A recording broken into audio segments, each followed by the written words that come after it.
Hello. Bharat फिर से बनेगा सोने की चिड़िया। Do you believe? जी हाँ, भारत फिर से बनेगा सोने की चिड़िया। भारत आर्थिक महाशक्ति बनेगा। कैसे? विशेषज्ञों का मत है कि भारत 2030 अथवा 2028 तक विश्व की तीसरी सबसे बड़ी आर्थिक महाशक्ति बन जाएगा। किंतु मेरा मानना है कि भारत तीसरी आर्थिक महाशक्ति बनने के बाद यह द्वितीय और फिर प्रथम स्थान पर भारत होगा। मतलब दुनिया की सबसे बड़ी आर्थिक महाशक्ति जिस स्थान पर आज अमेरिका है। पर कैसे?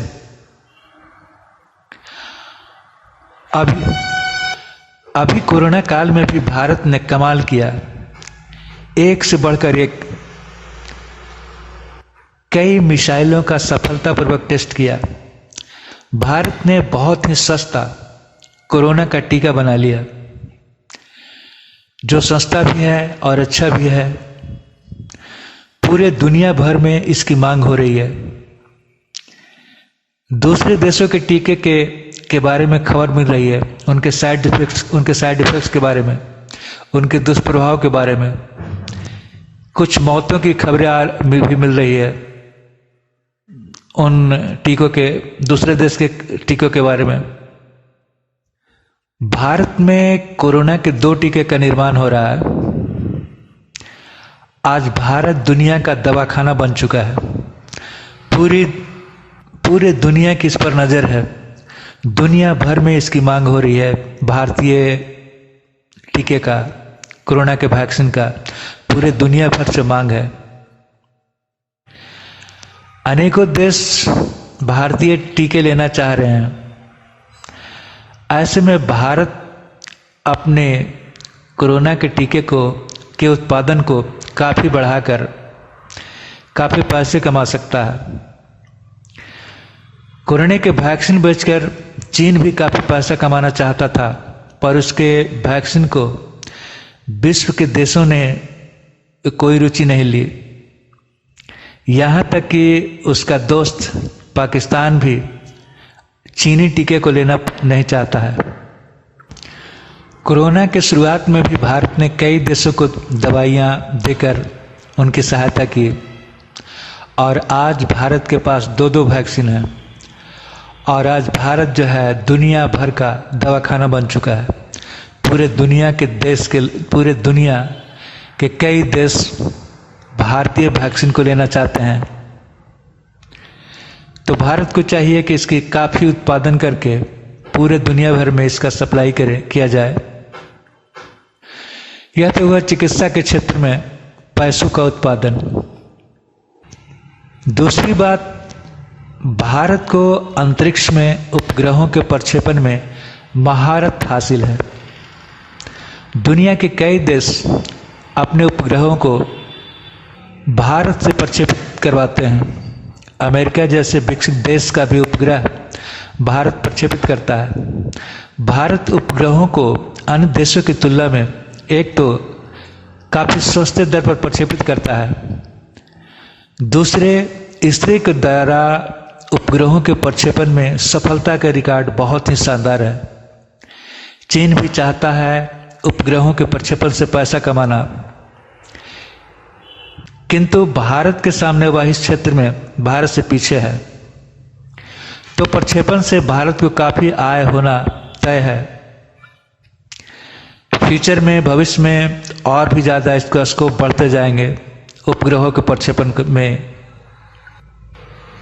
तीसरी बात, भारत का बहुत बड़ा आर्थिक विकास का कारण बनने वाला है। भारत के लिए बहुत बड़ा आर्थिक विकास का जो कारण बनने वाला है वह है शस्त्रों का निर्यात। एक समय था जब शस्त्रों के लिए 2 देशों का नाम था, पहला अमेरिका और दूसरा रूस। किंतु अब इस क्षेत्र में भारत का आगमन हो चुका है। भारतीय शस्त्रों का विदेशों में बहुत बड़ी मांग है। ब्रह्मोस के लिए लंबी कतार है। ब्रह्मोस लेने वालों के लिए ब्रह्मोस और आकाश मिसाइल को कई देश भारत से लेना चाहते हैं। आगे भारत का तेजस विमान भी बिक्री के लिए उपलब्ध हो जाएगा। और तरह तरह के मिसाइलों के क्षेत्र में तो भारत बहुत तेजी से आगे बढ़ रहा है। आज के डेट में सबसे खतरनाक मिसाइल माना जाता है हाइपरसोनिक मिसाइल, क्योंकि इस मिसाइल को रोकने वाला या नष्ट करने वाला कोई भी सिस्टम किसी भी देश के पास नहीं है। केवल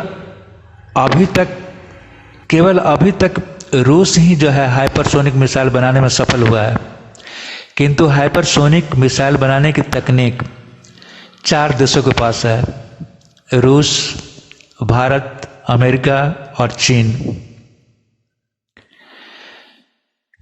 तो हाइपरसोनिक के क्षेत्र में रूस सबसे आगे है।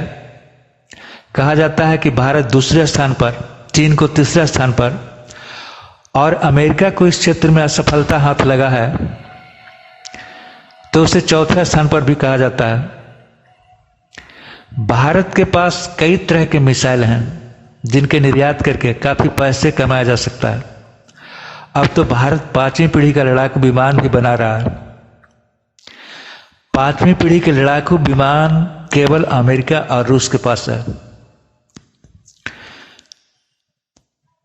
5वीं पीढ़ी के विमान में जो स्टेल्थ होते हैं, स्टेल्थ होने के कारण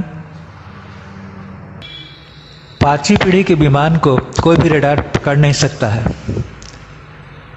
मतलब वह रडार के लिए अदृश्य होता है।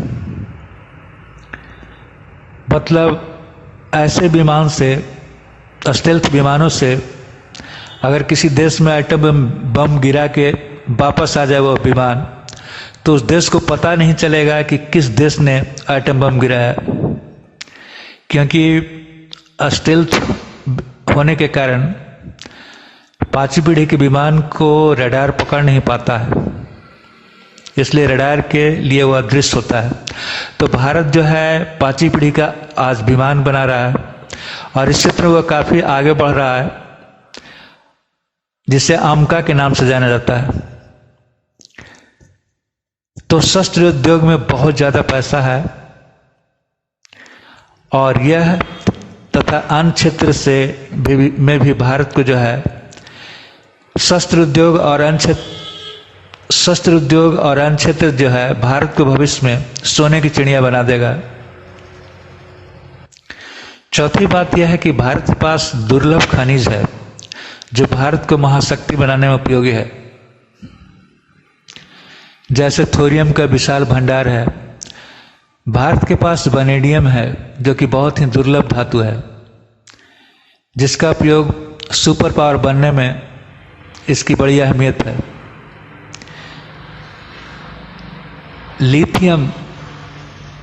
लिथियम और यूरेनियम का भंडार का भी पता चला है अपने देश में, जिससे कि भारत को सुपर पावर और आर्थिक महाशक्ति बनाने में महत्वपूर्ण भूमिका निभाएगा। और कृषि के क्षेत्र में भी भारत ने हाल ही में चीन को चावल का निर्यात किया है, तो कृषि के क्षेत्र में भी अपार संभावनाएं हैं।